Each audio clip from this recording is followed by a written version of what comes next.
Tutta il Rospo, and welcome to Shift+F1, a podcast about speedy race cars. That, by the way, is Italian, if you couldn't tell by my impeccable accent, for spit the toad.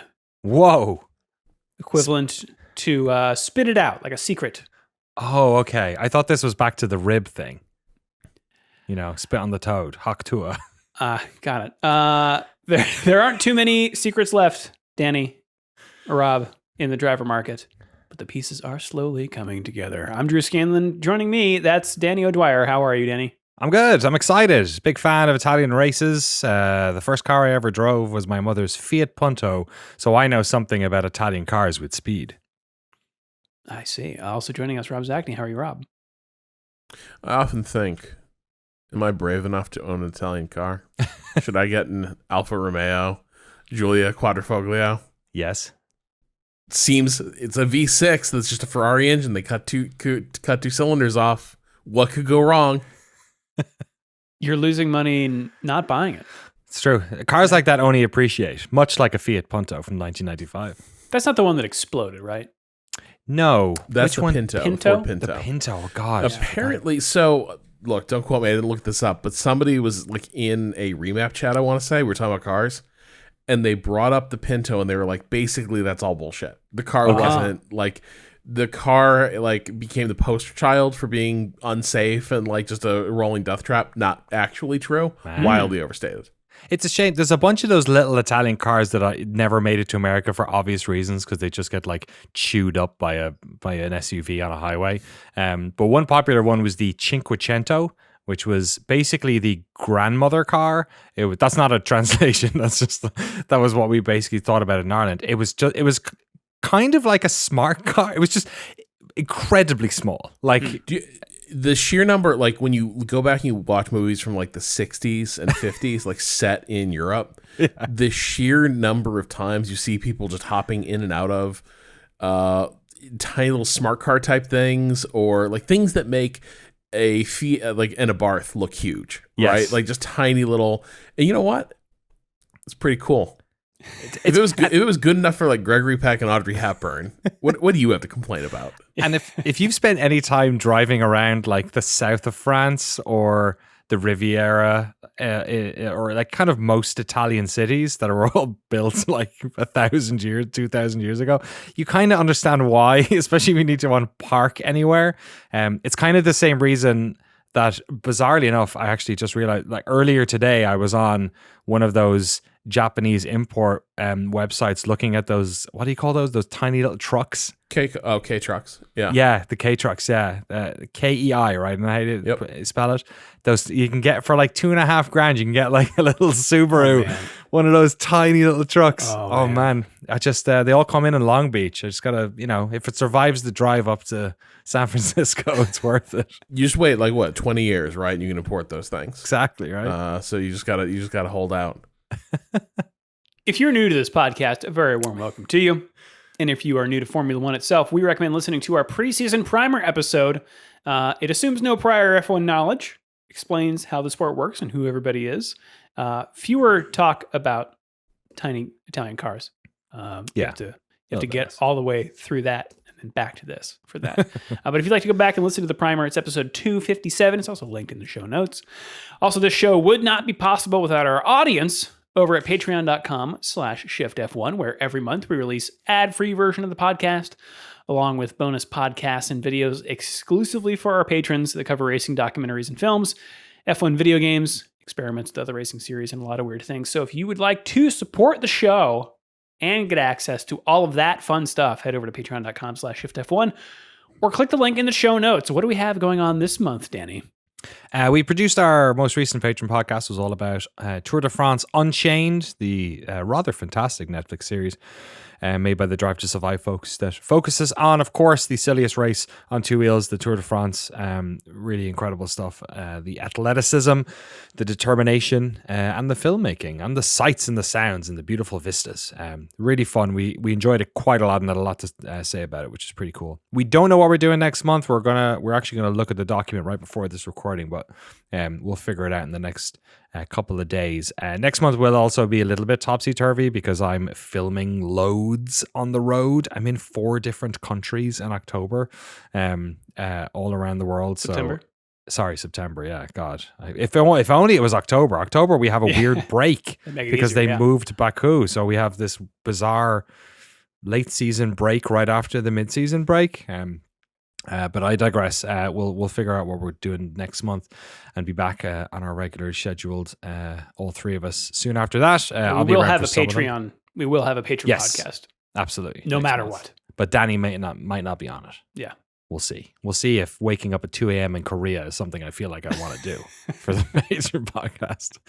But it is. But, see if the mind is willing, but the body is weak. Who's not weak, though, is all of our incredible title sponsors. It's a me, Ferrario, Get Rich or Die Ryan, Agave ATX, Cyphus Training, Turf SES, at Team Blackjack, Michael Maves, Gordy's Army, at Talking Autos, Olivia Evans, TelemetryDeck.com, FTC, Drew Stewart, Bailey Foot, Abdullah Althani, Jason Chadwick, Abraham Getchell, The Space Above Us Podcast, Bunny Fiend, Snigs, Alex Goucher, Max Faltar, Circuit Demon, Troy Stammer, William Rumpf, Irvine Clinical Research, Lachlan the Maddened Man, Samurai Love Story, and of course, Jason Kelly. Thank you all for heading over to patreon.com/shiftf1 and sponsoring us, slapping your beautiful names all over our livery.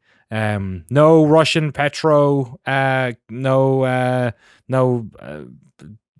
energy drinks, as far as I can see. As far as we know, yeah. No cigarettes, an F1 classic cigarettes, no 0.0 alcohol, pretending that they're advertising the 0.0 stuff and not I don't all know of their though. alcohol. What if Philip Morris showed up and was like, yeah, here's $1 million and you just need to say at the start of your podcast, like Marlboro Smooth.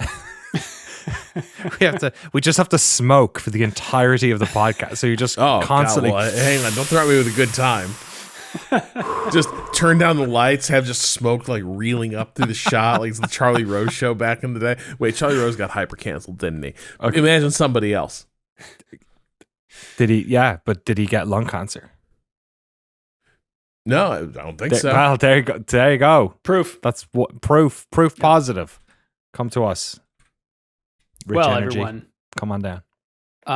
We may not have cigarette sponsorships, but we do have wind and rain on the Dutch coast at the wrong time.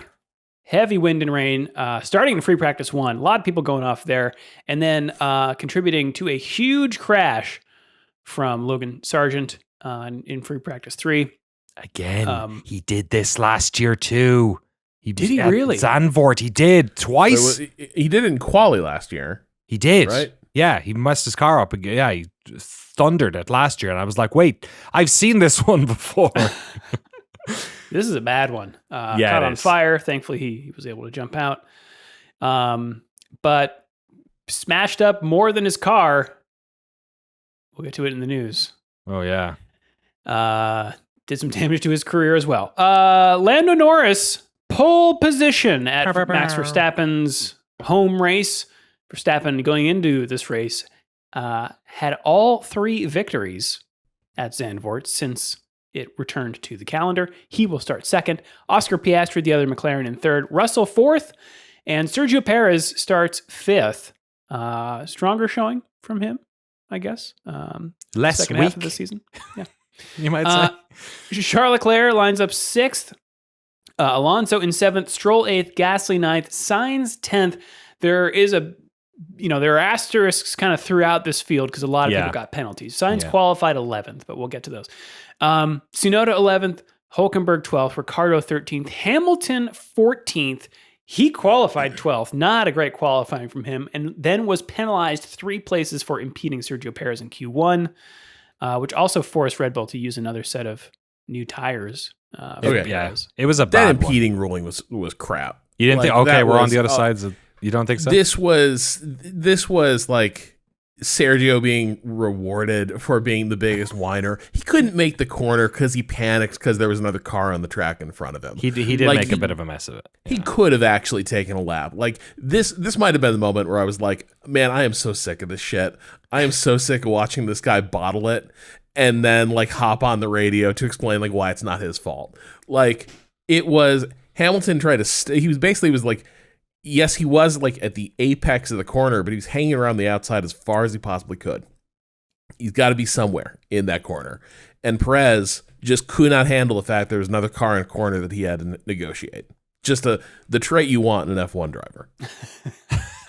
Yeah, I guess I was coming at it from the perspective of like you're definitely not wrong. Zandvoort is a track that it's almost impossible to get out of the way in some spots. Yeah. And because of that, you'll often see the blue flag cars or the cars that aren't on laps like slow up much earlier before they even get to the apex, which he didn't do. He kind of put himself in a position to get in the way, but it's, I don't know, it's 6-1. It was awkward timing. Like I think if you'd been out there like if Perez had been there a few seconds earlier, it wouldn't have done anything. But to me, it felt like Perez choked and then was like, well, how could I possibly have turned a good lap because I was being impeded? And then he gets on the radio and says, what's this fucking idiot doing? Like, it was a bad moment and genuinely kind of contemptible one. I wish the stewards hadn't granted him that one because that was a case of like, how about you just drive the car, you know? Well, the rest of the grid is thusly Ocon in 15th, Bottas 16th, Zhou 17th, Sargent down in 18th, even though he didn't even take part in qualifying because his car was so destroyed. Alex Albon lines up 19th, the other Williams, but he had qualified 8th, his best qualifying of the year. His car had gotten some new upgrades, specifically in the floor department, which is what led to his disqualification. The floor was apparently too wide,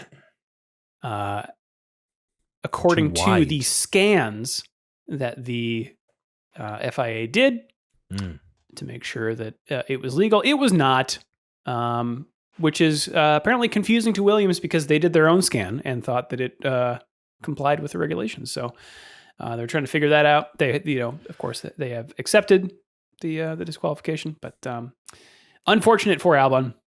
And then in 20th place, Kevin Magnussen, who's starting from the pit lane due to some new power unit elements.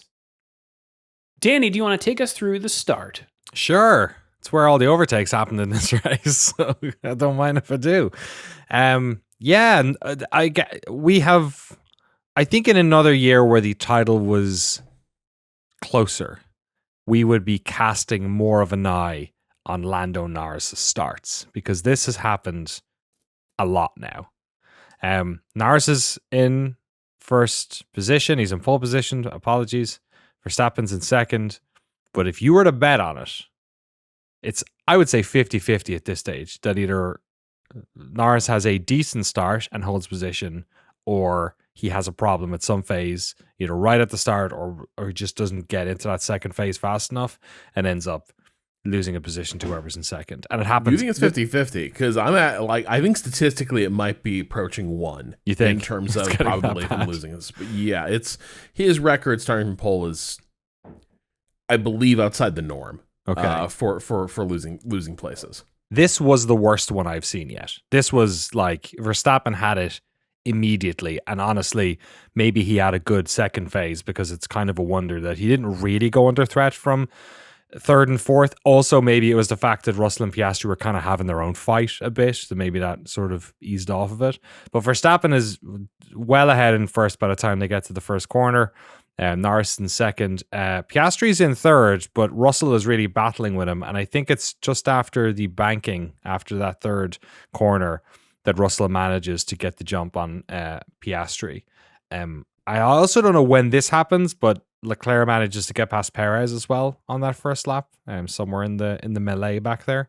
And there's a couple of other winners in there as well. I know Hamilton made up a couple of places on the first lap, so did Bottas. Albon did as well. He got past Sargent by the end of the first lap or start of the second one. But yeah, the big moment, obviously, for all of those delightful orange Dutch fans in the crowd was the fact that into the first turn, Verstappen's back in the lead. Yeah, I thought it was interesting that they showed pretty soon after the start the reaction time from Verstappen and Norris, and it was identical, 0.28 Oh, wow. for both of them. It's all just, and from the onboard, you could hear Lando's car like not quite engaging or not getting grip or something. Chattering, I think is the word Julian Palmer used. Yeah, weird stuff. I mean, you said, Danny, also, Piastri getting got by Russell. Do you think we can lay all of the blame at Norris's feet, or is this like a combo of him in that car? I'd have to go back and look. I feel like Piastri was one of the drivers who jumped Norris in the past at some stage this year. He has. He's gotten better starts than Norris. But I do kind of wonder if, in particular, this one is, are they being a bit protective of the tires? Like the trait of the McLaren this year seems to be, over the run of the entire stint, we are going to win. We are not, you know what I mean? We may not start well. We may not have like blistering pace when you're supposed to, right? When the tires are fresh, but over the run, we are just going to, we're going to overtake you. And so I do wonder if there's a bit of like protectiveness around pushing the tires too hard off the start. Like maybe there's been guardrails put up around, like, if he's getting away from you, like don't break your neck trying to get back ahead of him, because you will get him further in the stint. That is the one thought that I had, is that I'm with you, Danny. Like, I think at a certain point you're like, there's something up with Norris's starts, and like setup. Is he as complete a driver as you need to be in a close fought like championship situation, which constructors wise this may well be. But then on the flip side, I look at it and it's like, at the end of the day, it's about where you finish.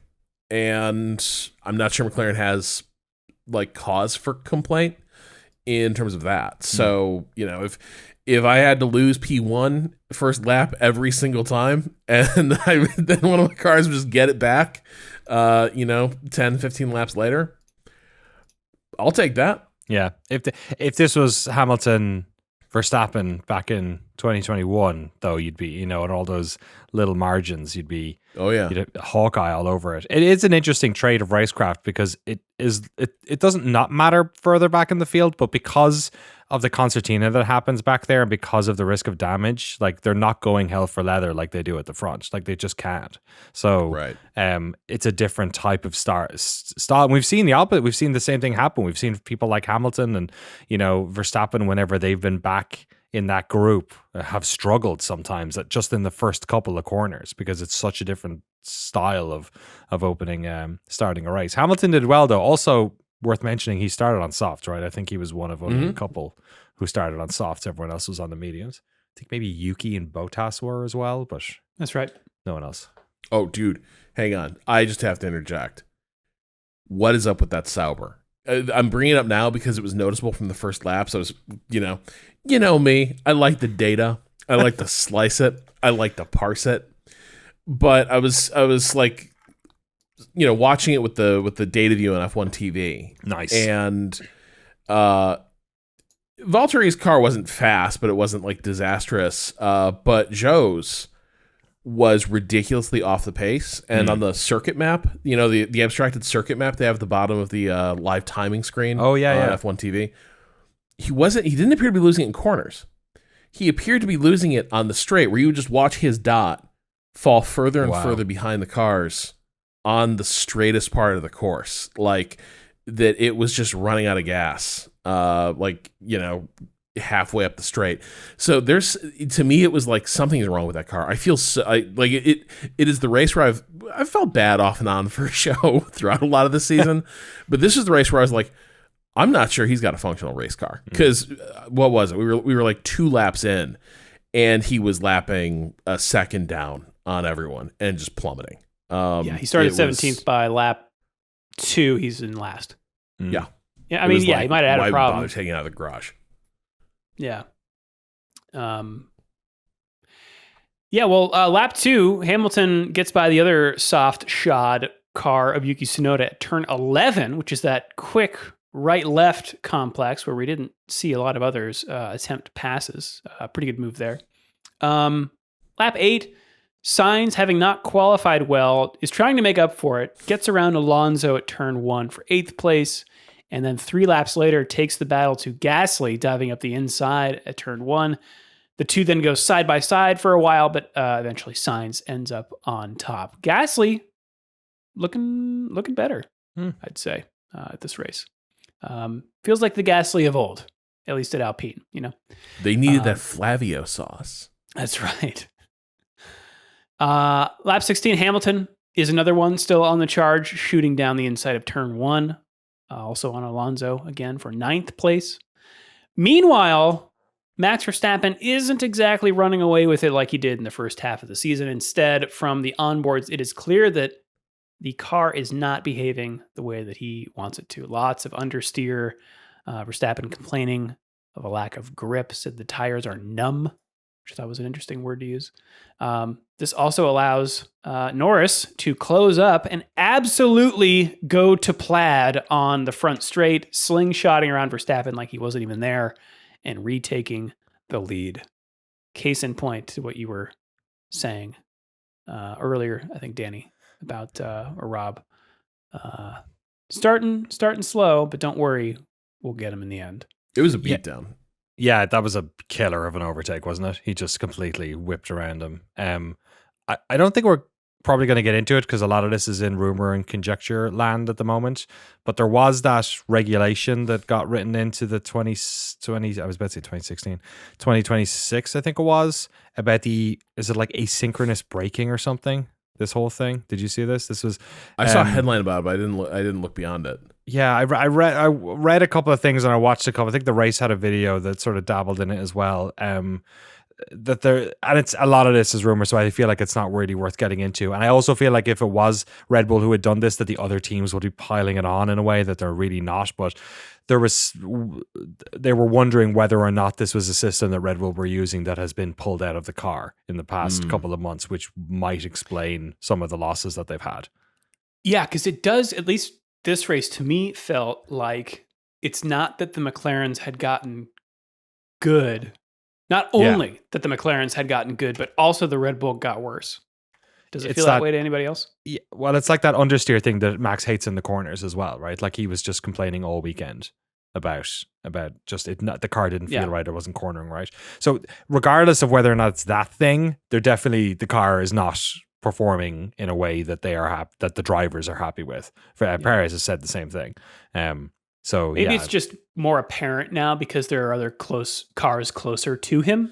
That if that was happening in the early parts of the season, we just didn't see it because he was so far ahead. Well, we've never seen them complaining so much. Like it does feel like they are. If you watch practice, especially, it feels like there's a lot more like them trying to problem solve. And maybe it is because now they have to put in. Maybe the gap isn't there, so they have to do more work, and then you're getting that problem where you're creating problems that you didn't need to before by messing with the formula. I can't tell, but yeah, for sure their car was not like the McLaren is definitely consistent and pacey, but yeah, that overtake was very emblematic of where those two cars are, at least at Zandvoort. Yeah, we get some pit stops around lap 25. Leclerc going from medium to hard. Albon had held the fastest lap with his hard tires for a while. I am really curious to see what that car can do in the next few races because they got that upgrade and then got disqualified. What does it look like when they don't? Russell also goes medium to hard, not the fastest stop, and he loses out to the undercut of Leclerc, as does Piastri, though he doesn't pit until lap 34 or so.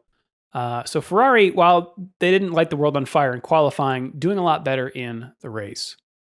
In fact, Piastri also misses out to Russell as well, but manages to get past him on lap 40 with his newer tires for 4th place. Playing a little bit of a different pit strategy. Another fun thing on lap 40. Here's where we do get some passing, Danny. Magnussen was on super old medium tires, and a whole gaggle of cars catch up to him at the same time and all go for the pass on the straight and just gobble him up. Oh my God, this was, I don't think, was it Albon who was like, that's just dangerous. He didn't like it at all. Well, That was because him talking about Gasly. Well, I guess it was part of the same duel. It was the same fight, right? Because like think three of them it was- overtook him. Right? I think it was him talking about Magnussen because he was going Okay. so slow in Yeah. the corner. It was like Oh. 5 cars, like just piling down the straight, right? Like Yeah. like two columns split out to get around him. Yeah, it was like when Yes. you're all stuck behind an old lady and then you're merging onto a highway and then you all just like go, get out of the way, and you're just all trying to overtake at the same time. You know, Yeah. normal stuff. In so doing, so it's Magnussen, and then immediately behind him is Albon, Gasly, Alonso, Stroll. Gasly also gets by Albon too with this pass, so that it ends up Gasly, Albon, Alonso, Stroll, Magnussen. Mm. Alonso then also passes Albon in short order on his newer tires because Albon is kind of off strategy here with the rest of them. Lap 47, Sainz is not done passing people. He gets Perez at turn 1 for 6th place. Lap 55, Russell pits from 5th and goes from hard to soft. And the Mercedes cars are 2 of only 5 cars in the race to do a 2-stop. Yeah. Russell drops to 7th place and would not regain any more places from there. Hamilton, I think, pits from 8th, comes out 8th. He had a gap. Lap 60, Gasly, still looking strong, gets Hülkenberg at turn 1 for 9th. Great And overtake. Hülkenberg, unfortunately for him, cannot hang on to the points as Alonso pips him for 10th at turn 1 on lap 64. And then 8 laps later, race done. Lando Norris wins it by nearly 23 seconds. That's the thing. That's the thing. We're not used to seeing that. We're not used No. to seeing a Red Bull in second. We're used to seeing it, second, but not, yeah. not that much in second. Yeah. And then Leclerc getting the other podium, which is The other nice for podium. him. Yeah. Yeah. The Norris Did Russell also have a bad pit stop? Just real quick, because Yeah. I feel like I saw a ton of bad pit stops. During this race. Yeah. Yeah, To Russell the had a point where it was 3-4. Yeah, was there something in the air? It was like sand from those dunes, like Zandvoort. fouling the wheel guns. I have no idea, but I've never seen so many over 3-second stops from front running teams, like costing the track position. Yeah, that was notable to me as well, that they kept doing it. Like, it kept being like, oh, they had a bad stop. I wonder if someone else will pip them. Oh, they had a bad stop. I wonder if that's going to, oh, the next person. Yeah, it was not great. I wonder, maybe wind or maybe cold to hot. I don't know if it's that kind of chilly, but the sun is there. Yeah, who knows? Who knows? Norris also got the fastest lap on the very last lap. Did not ask his team whether he could go for it. He just went for it because he was apparently afraid that the answer would be no. Because Hamilton had it up until that point, right? Is that right? I think so. Yeah. Okay. But yes, Norris, Verstappen, Leclerc is your podium, followed by Piastri in 4th, Sainz 5th, and then Perez in 6th, Russell, Hamilton, Gasly 9th, Alonso 10th. And we've got Hülkenberg, Ricciardo, Stroll got himself a 5-second penalty for speeding in the pit lane.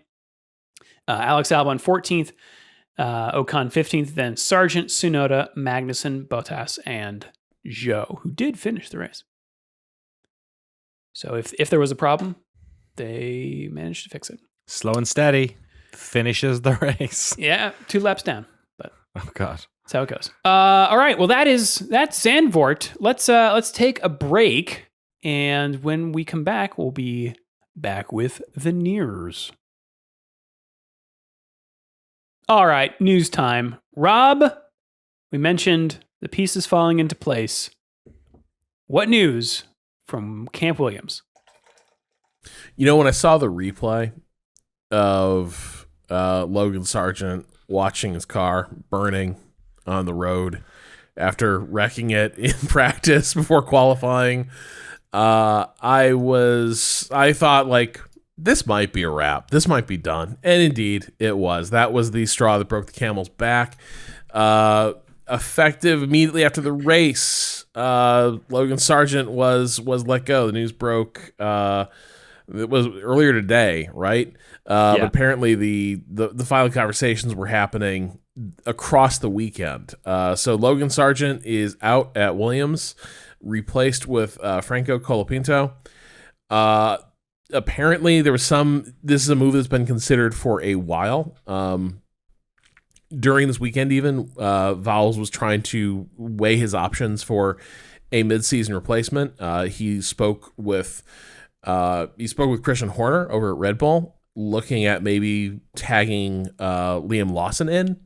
But apparently the deal breaker there was, I find this interesting, the condition that Horner wanted on it was if we need Lawson for whatever reason, we get him immediately. And that could just be, for drivers, shit happens. It happened last year, so they don't want to lose a reserve they feel pretty good about. Hard for me not to interpret it a little bit as we might need to make a change at some point in this. I don't know. Yeah, I think Perez and Danny Ricciardo didn't like hearing that. It would be on my mind if I were in their shoes. The other driver in consideration was apparently Mick Schumacher, but it doesn't seem like that progressed seriously as an avenue they were that Vowles was considering strongly. Mick has been driving in WEC, but obviously his goal is to be in F1. I've just gotten over it with WEC. Like, fuck it. People have made a good point. We don't call it IMSA. We call it IMSA. I'm happy to call it WEC. But either way, Mick wants to get back to F1, so if that seat were available, he would go. Vowles opted not to do that. So perhaps that is just he doesn't feel confident that Mick is actually the guy. But the guy he did get, Colapinto, has a decent track record in F2 this year. It's been a bit up and down. Yeah, he's won one race. He won Imola, I think. Yeah, and that is one I happened to watch. And that had one of the best finishes of any race I've seen this year. Like multi-lap, like duel for the win. And it's Imola, right? So it's just a nightmare to pass. Colapinto pulled off an incredible overtake at Imola. So he is a driver that sort of jumped out of the screen at me at a certain point earlier this year. But obviously the sample size is larger. It's a little more ambiguous. But it does seem like what Vowles wanted was somebody that they could lock down for that seat for the remainder of the season and would stop crashing cars. I think is the big one, is that this happens so often with Sargent that there is fatigue being inflicted on mechanics with this. You're not getting useful data about how upgrade packages are working. You have no benchmark to see what to compare Albon against. It seems like it was time to move on. Couple of things regarding Lawson. Racefans.net has an article here with a quote from one Helmut Marko, the engineer of a lot of Red Bull drivers, the puppet master. He loves to speak to German language publications. This one, Kleine Zeitung, which I think just means small newspaper. Unglaublich. Saying Lawson will certainly be in one of our cars next year. Wow. Okay. God, he just can't help himself, can he? No. Can't. It's so annoying he does this. Yeah. So take that for what you will. Also, I will put that move at Imola in the show notes so everyone can watch it. It's pretty sweet. Yeah, it's going to be interesting to see Colapinto. He's not like the person and I've talked about how my love of F2 is very much a watch it and forget about it kind of thing. But he's sixth in the championship right now. He's not exactly jumping out of the screen as one of the best drivers in that grid. There's also a bunch of drivers like Lawson who aren't in F2 anymore, who are waiting for F1 seats. So it is kind of interesting to see him make that jump. He's going to be our first Argentine driver in quite a while. I think there was someone back in 2001, like a reserve driver or something. But of course, Fangio and Reutemann are sort of I think Fangio is the only one that ever won a championship. Sort of bizarrely considering how many Brazilian drivers we get. Venezuelans too. That we haven't had. We've had a lot of Argentinian drivers, but not many that were not overly successful. So it's going to be interesting. He's young too. Is he 21? I think he's quite here. Yeah, he's 20. Yeah, 21. Born in 2003. It's not that young for F1. I guess if you're Max Verstappen, it's not. But if you're Time was Franco Colapinto, who knows? So yeah, I mean, he's their reserve driver. He did the test, I think, preseason Yas Marina earlier this year. So he is somebody they can pull in easily. And worth reminding folks that this is only for this year because they have signed Carlos Sainz. Yes. To pair Alex Albon for 2025. Swing away. That's right. The other driver news here, we now have a seat filler for the other Alpine car. Jack Doohan. Almost Mick Schumacher fans for a second peaked so sorry. Jack Doohan, son of Mick Doohan, 5-time MotoGP champion. Although technically, I believe it was the 500cc championship. So Jack is a former Australian karting champion. He also won the 2018 Rookie Cup in British F4. Was runner-up in Asian F3, where he raced for High Tech with Oliver Oakes as team principal, who's the now team principal at Alpine after that shakeup. He got second in the 2021 F3 season and was third last year in Formula 2. He recently, only in 2022, signed with the Alpine program. He was a Red Bull driver up until then, and was currently their Aussies. Yeah, was acting as Alpine's reserve driver. So he's now called up to the big leagues and will be racing with Pierre Gasly next year. There you go. Godspeed. Another 21-year-old from Formula 2. Yeah, he's got 6 wins, 11 podiums though, so he's a bit more established. Or has a bit more winningest or whatever in F2. Yeah, it's good to start seeing some of these young fellas coming through. I'll say that. Like at least we're getting spots, but it's going to be very interesting to see, the sink or swim nature of Formula 1 is so brutal. Yeah, so we'll see. He gets busy doing. Yeah, Danny, you have some other personnel news. Do I? Let me look at this thing. Very quickly. I do. Yes. Sadly, everyone's favorite U2 member is not going to be making his way to Maranello. Bono, which you may know, Peter Bonington. He is Lewis Hamilton's race engineer. If you don't know his name, you certainly recognize his voice. He has been the yin to Hamilton's yang on the pit radio for many a season. Perhaps unsurprisingly, he will not be making the transition to Ferrari. I suspect a man of his vintage has probably got responsibilities in the UK.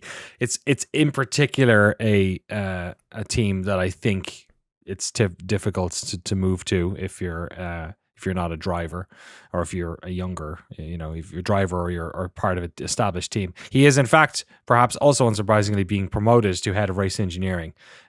He is going to continue to do the radio for the remainder of the season, but then he will be out of that once the new season kicks in 2025. So yeah, kind of like I think it'll be an emotional final race for those guys, probably more than it will be between like Hamilton and a lot of the rest of the team. I mean, we don't know. That's the only relationship we get to see, I guess, So I'm sure there's other people there that he has great relationships with as well. But at least for us, the viewers, it'll be a sad one. Like when he won the race in England, like that, like Bono won that race too. You could hear it. You know what I mean? Like between the two of them, and there was a genuine sort of like we did it between them, which I thought was very sweet.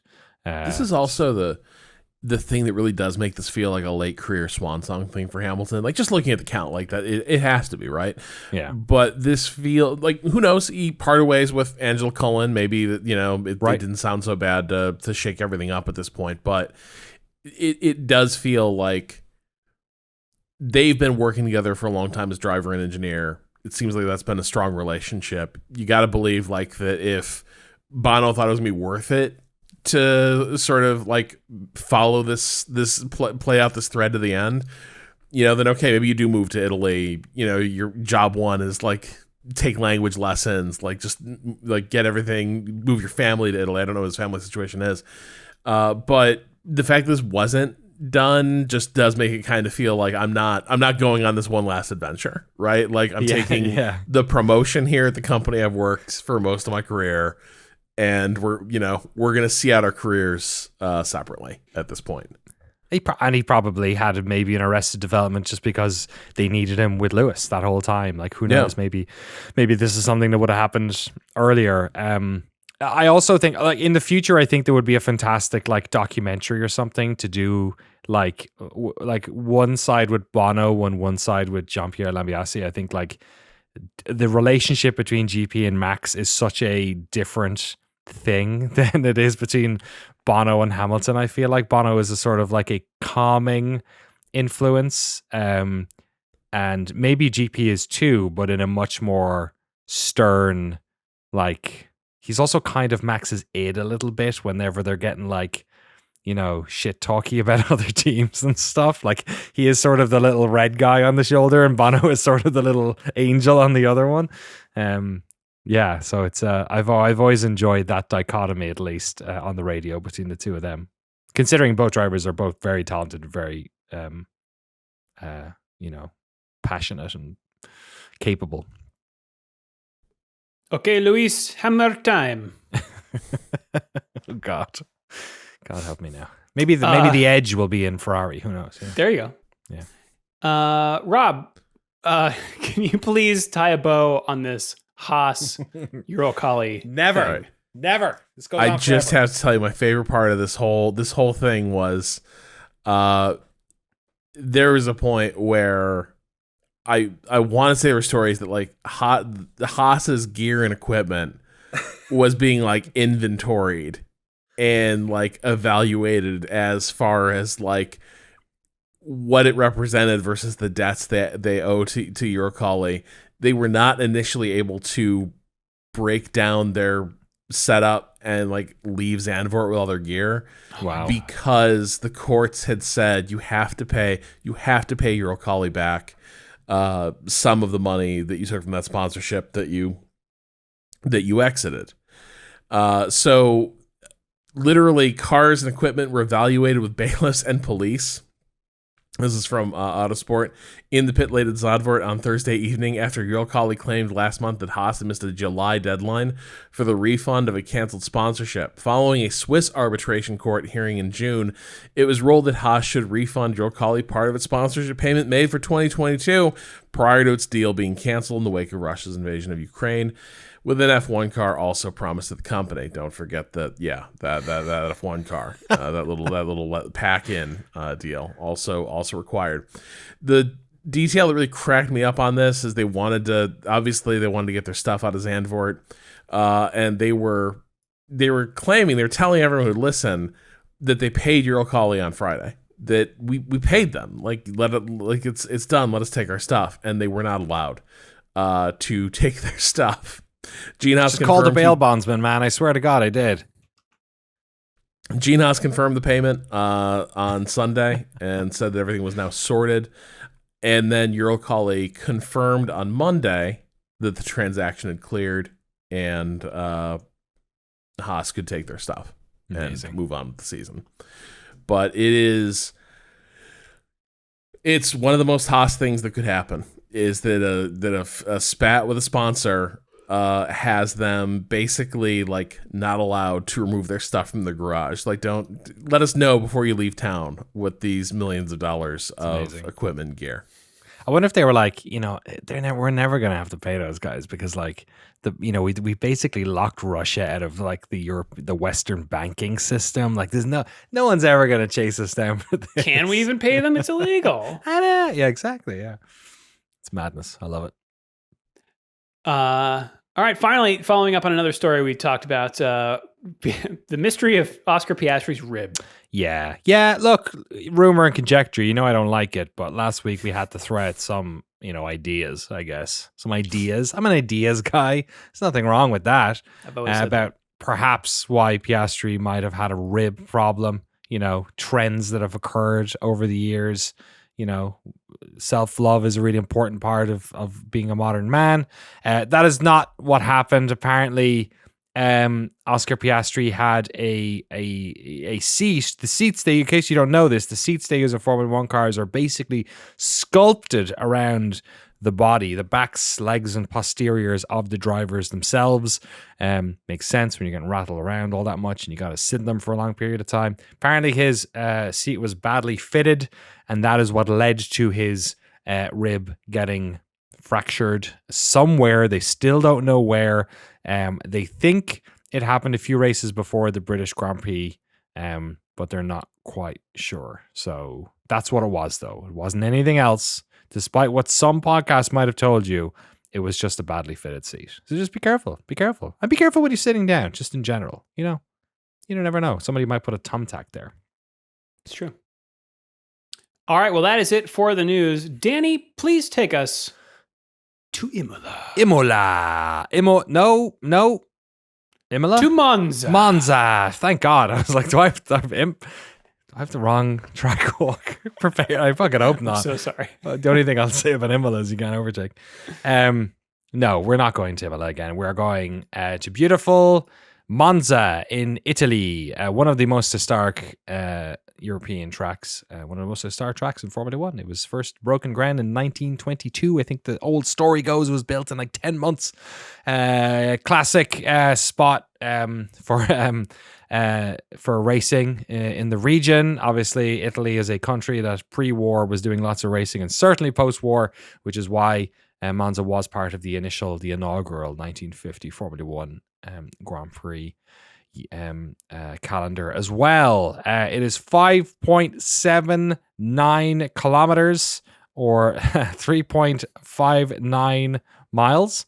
53 laps all in all, and boy oh boy is it nippy. This is historic. It is as fast as it is historic.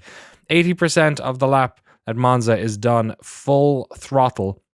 That's amazing. It's not so. There are kind of 3 official straights, but there's a lot more straight. There's a curve called Curva Grande, which is also taken full tilt, even though it's essentially like a 70-degree turn.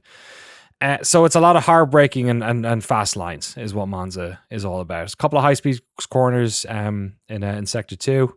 There's 2 DRS zones, one on the start-finish straight, which is a decently long start-finish straight because of the pace that you take out of the ultimate corner, the Parabolica, which is this sort of bizarre multi-apexed single corner that sort of starts tight and opens up wide.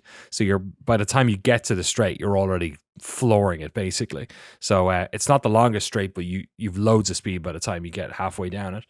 And then there's a DRS straight on one of the first back straight basically, which is slightly uphill as well. So it's a good spot for throwing your car down and doing some hard braking. But they tend not to. They tend to overtake mostly at turn 1.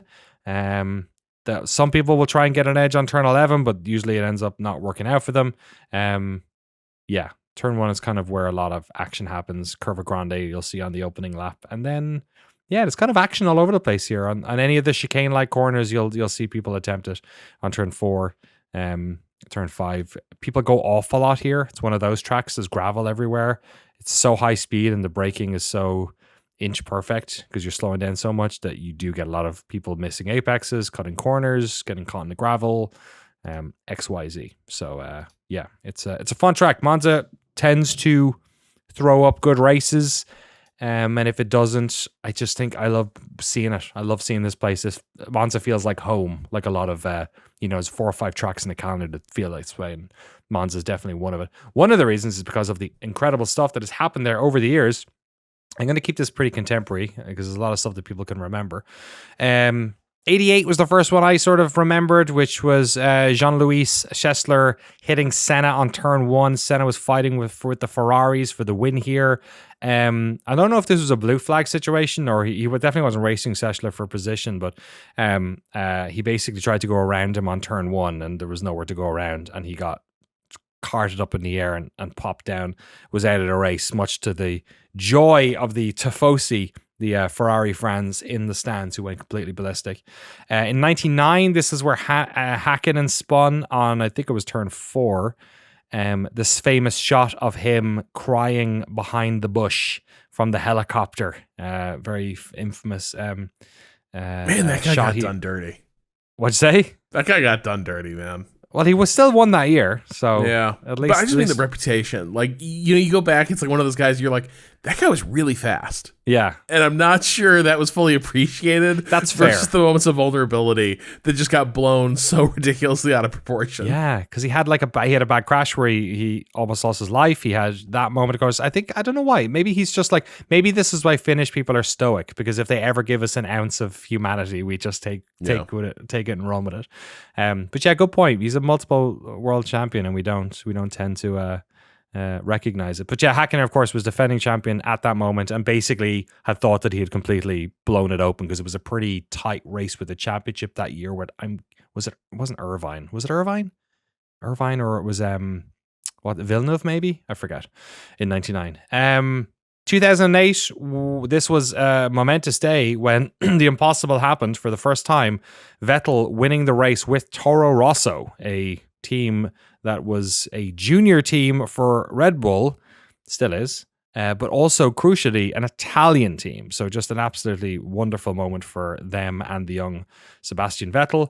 The impossible happened again in 2020 when Pierre Gasly, with the same team now named AlphaTauri, managed to win a fantastic race at the circuit during the COVID year. And then the last note that I have here was that crazy crash we had between Hamilton and Verstappen in the 2021 season at the chicane, turn 1-2. Do you remember when Verstappen they popped on top of each flipped other, right? Hamilton, or Hamilton? Just they mounted each other for whatever reason.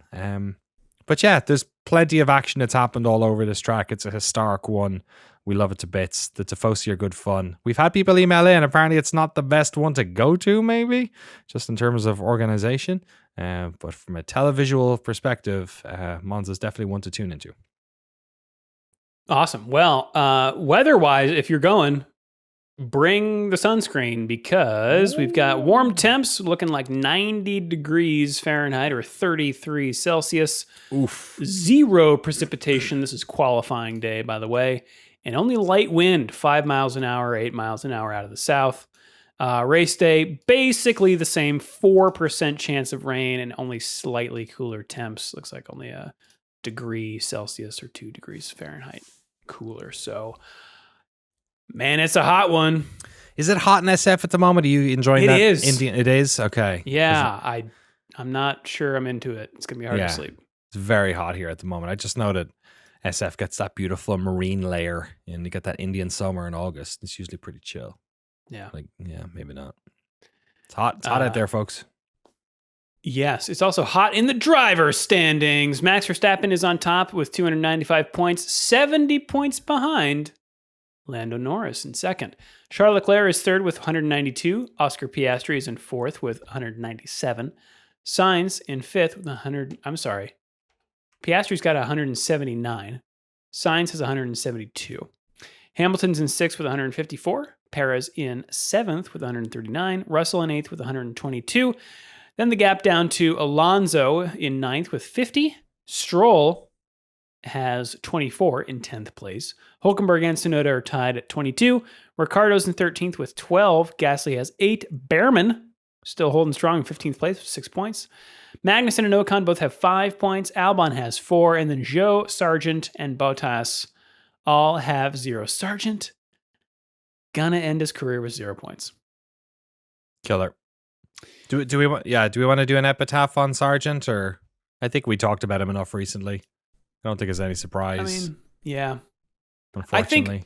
I think the one thing you could say is that because Williams is so chaotic and strapped for parts and stuff.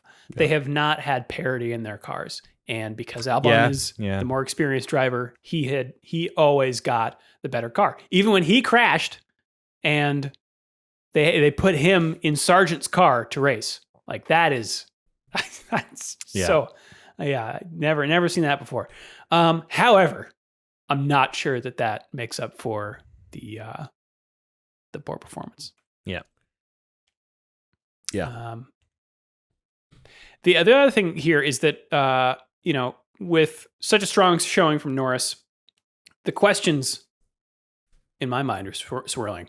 Can Norris win the Drivers' Championship? Oh, it's a tough one. Like it's such a gap. I think if he wins every race, so Autosport has done the math here. Oh, they have. I think he also, even if he got the fastest laps, he still, and if Verstappen came second in all those, he still wouldn't win. Is there something like that? If he gets fastest laps, he would win. Okay. If neither driver gets the fastest lap, Norris would end up 4 points shy. Right. So, the only way this happens is if Max DNFs a bunch of races. Yeah, or Norris has an incredible winning streak, and Piastri is up there in second. Well, that's the thing as well, is that they will sacrifice Checo for... I mean, he's not even in the fight up there usually, though, so I don't know if that's much of an issue. The constructor is definitely more up for grabs, though. Yeah, let's look at that. Red Bull has 434. I'm really getting dyslexic with my numbers today. Second place, McLaren, 404. So 30 points behind. Yeah. Like that is doable. You'd bet McLaren would do that based on current, looking at Piastri and Checo. Yeah. I don't know. If Perez doesn't see a car that startles him, he might make it. He might hold on. Ferrari's in third with 370. Mercedes is in fourth with 276. And then that big gap down to the other six teams. Aston Martin's in fifth with 74. RB is in sixth with 34. Gene Haas and team have 27. Alpine's got 13. Williams has 4. And Sauber still with the goose egg. You can join the leaderboards yourself in our official Shift+F1 Fantasy League using the link in the show notes. From the Dutch Grand Prix, the podium looks like this. In third, Monty's Rockets. Ooh. We have a tie. We have a tie for first place. Sicko Durrani and Ermagerd Leclerc. Oh my God, Leclerc? Leclerc. The driver for Ferrari. Sorry, that's how you pronounce it. Yeah. Okay, got it. But overall, in our fantasy league, the podium looks like this. In third, Red Bull Racing. Doesn't sound very fast. No. Second place, Hoster Class in Motion. And in first, still in first, The Fast of Us Part 2. Brilliant. Love it. You can also send us an email if you like, shiftf1podcast@gmail.com or f1.cool/emails. Or hit us up on the socials using the link in the show notes. That's us around the internet. Danny, should we take it around the world? Let's race around the world. Yeah. MotoGP is in Spain, in Teruel. Oh. Teruel. Tyrrell? Tyrrell's in Italy, I think. You're right. MotoGP is racing the Aragon. Oh. The best Gran Premio de circuit Aragon. In all of Middle-earth. That's right. Formula 2 and Formula 3 will be joining Formula 1 at Monza this weekend. Was the Academy on this weekend? My Academy was on last weekend. It was good. Well, one race was because the other one didn't start because the rain was so bad. Oh, wow. Okay. Yeah. I'm not seeing F1 Academy here. Well, the second race was good. First race, unfortunately, they sat out there for 50 minutes and then called it off because they had to get to qualifying or whatever. The NASCAR. Oh, boy. Wait. I don't have the IndyCar. Oh, my God. I've only got the date. I don't have right? the actual name of... Sometimes the name doesn't come through. I've just got to make sure that it's not some goofy... Oh, it's probably goofy. It's American Motorsport. Yeah, okay. It is the High V Milwaukee Oh. Mile 250. Races 1 and 2 in West Allis, Wisconsin. West Allis. Alice. Who that is Or Alice? Allis? Allis. Who knows? In Wisconsin, they probably pronounce it Haas. The NASCAR Xfinity Series is at Darlington Raceway. Oh, my darling. Oh, my darling. In South Kakalaki for the Sport Clips Haircuts VFW Help a Hero 200. Cards on the table, gentlemen. Have you ever gone to a Sports Clips? Absolutely. You know, they got ESPN in there. Nice. I have done it once as well. Rob, It's have you kind of dabbled? great. The dark arts of Sports Clips?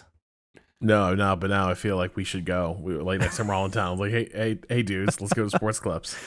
You want God, a could you cheap imagine and- if they served beer there? Every barber in Petaluma has like hard liquor in the That's corner. great. Like, That's great. but I always get my haircut at like 11 a.m. on a Tuesday. So, and I drive Yeah. Go on. there. I got to cycle. Wait, you can't do that either. I'll just get ritzed and then stumble my ass home. How about that? Have either of you ever been to an ESPN zone? Is there one in LA Live? Yes. I think so. I've been to that one then. Okay. Yeah. They got TVs in the bathroom. Oh my God, that is excessive. That's You the go in there, line. use the urinal, you're watching ESPN. Wow, you got to pick the urinal that corresponds to your. Or is there like a little like remote control in the urinal so you can change channels as you're doing? See, now you're TV in the bathroom, a less successful English beat sequel, single. Let's see what else we got here. Super GT is at the Suzuka circuit, which is located in Ino, Uh-huh. Suzuka City, Mie Prefecture. Terrific. Yes. And we've got the WEC.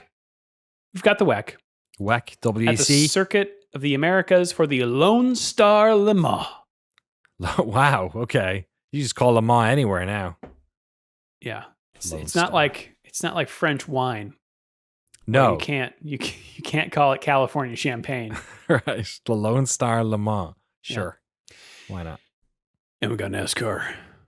My Also at my Darlington Raceway for the Cookout Southern 500. Oh, that sounds real good. It sure does. I want don't to it? be there. I want to fry up some steakums. That's what you have, right? Oh, we've also got on Labor Day, the Monday. Well, some Monday racing for everyone. Oh, my Lord. The U.S. Nationals of the NHRA in Indianapolis, the Lucas Oil Indianapolis Raceway Park. Man, In case you want to see some funny cars, I'll take it. etc. Mm. Formula One also, maybe you've heard of it, kicks off Friday, August 30th at 7:30 a.m. Eastern Time on ESPNU for Free Practice 1, followed by Free Practice 2 at 11 a.m. also on ESPNU. Saturday, August 31st, Free Practice 3 is at 6:30 a.m. Eastern on ESPN2, followed by qualifying at 10 a.m. Eastern on ESPN2. But the race, everyone, Sunday, September 1st. It's almost September. Wow. 9 a.m. Eastern on ESPN. Get in the urinal, watch some race cars. I'm already there. But that's what's going on this weekend. Danny, what has happened this day in antiquity? In the past, when the BAR team entered F1 on August 28, 1999. Wait, no, that's not true. It just says 99. I editorialized and then realized I was probably inserting the date at the wrong time. Let's try that again. August 28th. When the BAR team entered in 1999, they made wild predictions about winning their very first race to howls of derision from more seasoned observers. They're really setting this one up. In the end, they didn't score a single point all season. And probably the team's most noteworthy race was the Belgian Grand Prix at Spa. Jacques Villeneuve always attempted Eau Rouge flat out, and today in qualifying, he destroyed his car on the famous corner. His teammate, rookie Ricardo Zonta, also attempted to take the corner flat out and had an even bigger crash. Neither driver was hurt, but the mechanics had a long night rebuilding the cars in time for the race. Yes, unfortunately, that corner has since taken lives, and they've changed it quite a lot, but people still take it flat out, and it's just one of those scary ones. After Alex Zanardi lost both legs after an accident in 2001, few people thought he would ever return to racing, but today in 2005, the Italian won his first race since the crash, triumphing in the second race at the World Touring Car Championship event in Germany in a BMW. Fair play, Alex Zanardi. Do you guys ever play those PlayStation 1 Toka touring car games? Yeah. Codemasters? They are fantastic. Toka Touring Car Racing 1 and 2. Great That's when tracks. Codemasters was first experimenting with, like, what if you had a story in a racing game? I don't know. Oh, so they did Toka Race Driver and stuff. I'm talking they about the ones did. that came out in like 1997. Okay. 1990, like Okay. PS1. Yeah, those Toka ones were good too. This was like pre-Colin McRae. They released 2, I think, of these before they did the first Colin McRae rally game. Absolutely brilliant. It's just some of my favorite times playing video games, playing those, driving around Brands Hatch with like a PS1 looking touring car. There was some pretty solid cheat codes in that game as well. I remember too. It's a good time. I don't think it gets much love over here for obvious reasons. It's pretty niche, but yeah. Shout out to Toka. Nice. Love me some Codemasters. My Yeah. first was Dirt 1, the original Dirt. Wow. Yeah. Yeah. Damn. A little late in the game, but love that series. I went up there before to their studio when I worked in the UK to the F1 studio, and they were working back on, I don't know which one, F1 2011 maybe, kind of near the start when they were talking about him. And also I got to talk to them about F1 Race Stars, the like the Mario Kart F1 game, which is still every couple of years I boot that thing up. That's a fun game. That's a good time. I was on the Giant Bomb quick look video. Oh, you of were? that. Yeah, before we knew anything about F1. And so Wow. I Was think that Jeff it? asks me, are these real drivers? And like Sebastian Vettel is right in front of me. And I go, I don't know. It's pretty good. Was that the origin story of this podcast? That was your Maybe. first dabble? Maybe. That's fun. Because they do fantastical circuits, but like Monza's in it, and it kind of looks like Monza, and it has Curva Grande and a Parabolica, but it also has like ridiculous Roman columns everywhere and nonsense. It's I Cartoon think it's drivers, great. It's really good. Yeah. all right. Well, final thoughts ahead of Monza, Danny. Excited to go to Monza. Zandvoort, unfortunately, has once again proven itself to be, unless Mother Nature gets involved. Poseidon didn't bless us. No, not at all. And we're kind of only there for Verstappen as well, and I get it, but it's just it's so incompatible with the modern F1 car. For whatever reason, Monza has managed to stay relevant. Like some other tracks, like Silverstone and some other classic tracks that just for whatever reason still work with these modern cars. Maybe it's the width, maybe it's the speed, maybe it's the lack of corners in particular in Monza. I'm not sure. But I always look forward to Monza. It's a good time. It's a beautiful track. Crowd is always awesome as well. And for whatever reason, we seem to get interesting races out of it. All right. Final thoughts, Rob. Yeah, I have a few of them actually. First, something occurred to me. I just want to get off my chest. I think I brought it up before, but the lack of spare car thing drives me nuts. I think it sucks so bad that if a driver wrecks it in free practice 3, that it's just like, well, the mechanics all have their lives ruined for the day while they rebuild this thing. Like for the money it saves, and I think it was like a cost cutting measure to get rid of the spare car. I despise the fact that guys can't take part in qualifying because, like, he wrecked the car. There's been consequences for that. He's going to go to the trailer and be like, I'm sad. James Vowles is going to fire me, which he will. But I think it's kind of like, yes, the mechanic has to fix up a car regardless, but I do think it's kind of shitty that the lack of spare car basically means that if something happens to the car, the least well compensated, least like cushionly treated, least delicately handled people on an F1 team are the ones who are going to be forced to clean it up. They should bring the spare car back and just have that thing ready to go. Let these guys push. The last thing, do you guys really think though? I was surprised that Max's lead didn't look bigger. I'm sitting here and I'm like, if they just swap positions, it's 1 and 2 all the way through to the end. Obviously, it's really, really tight. But do we think the Red Bull is even necessarily the second best car at a bunch of tracks coming up? Yeah. I don't know that it is. Yeah. Time will tell, I guess. I find it so hard to guess anymore because if you told me that Lando would be 20 seconds ahead by the end of this race, I would have been like, why? 9 races remaining. Yeah, there's not much.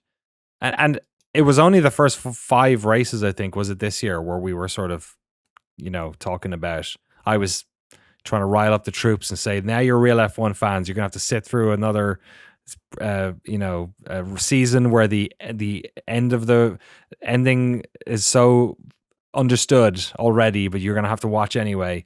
But it quickly stopped after a couple of races. Yeah. So it has been, I mean, I think what ultimately might be the thing, who knows, but there was a lot, the gap should be shorter actually, but McLaren have had a couple of slip ups in the past, Yeah. in the middle of this season. So yeah, hopefully they won't rue it. Yeah, we'll see. Either way, I think the construction title is actually is going to be a really interesting story point for the rest of the season. Even if we don't get down to it in the Drivers' Championship, I think that's pretty cool that's happening. Yeah, agreed.